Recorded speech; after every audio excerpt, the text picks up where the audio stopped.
कभी ख़त्मुन नुबुव्वत जी हिफ़ाज़त वाइदो आहे। कभी ख़त्मुन नुबुव्वत जी हिफ़ाज़त वाइदो आहे। मरण ताईं कभी अहिड़ी इबादत वाइदो आहे।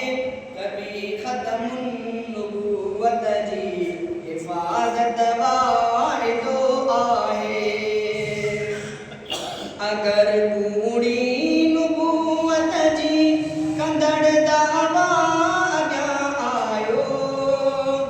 अगर कूड़ी नुबुव्वत जी कंदड़ दावा अॻियां आयो। अगर कूड़ी नुबुव्वत जी कंदड़ दावा अॻियां आयो। उहो धड़ ते न रहंदो सिर सलामत वाइदो आहे। उहो धड़ ते न रहंदो सिर सलामत वाइदो आहे। मरण ताईं कभी अहिड़ी इबादत वाइदो आहे।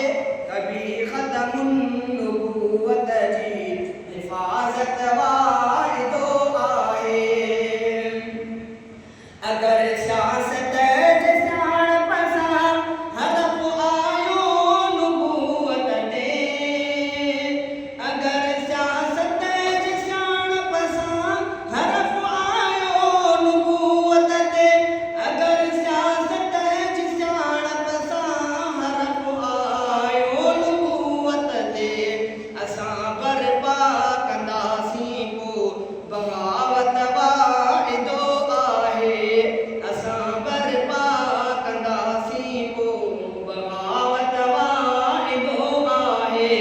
मरण ताईं कभी अहिड़ी इबादत वाइदो आहे। कभी ख़त्मुन नुबुव्वत जी हिफ़ाज़त वाइदो आहे। मुहम्मद मीर दुनिया में नबी थी आख़िरी आयो। मुहम्मद मीर दुनिया में नबी थी आख़िरी आयो। मुहम्मद मीर दुनिया में नबी थी आख़िरी आयो। क़ब्र ताईं इहा मनबी रिसालत वाइदो आहे। क़ब्र ताईं इहा मनबी रिसालत वाइदो आहे। इमामुल अंबिया सरदार आसारे जहानन जो। इमामुल अंबिया सरदार आसारे जहानन जो। इमामुल अंबिया सरदार आसारे जहानन जो। संदसि दिलि में सदा रहंदी इमामत वाइदो आहे। मरण ताईं कभी अहिड़ी इबादत वाइदो आहे। कभी ख़त्मुन नुबुव्वत जी हिफ़ाज़त वाइदो आहे।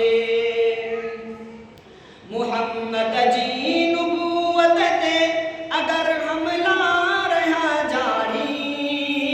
मुहम्मद जी नुबुव्वत ते अगर हमला रहिया जारी।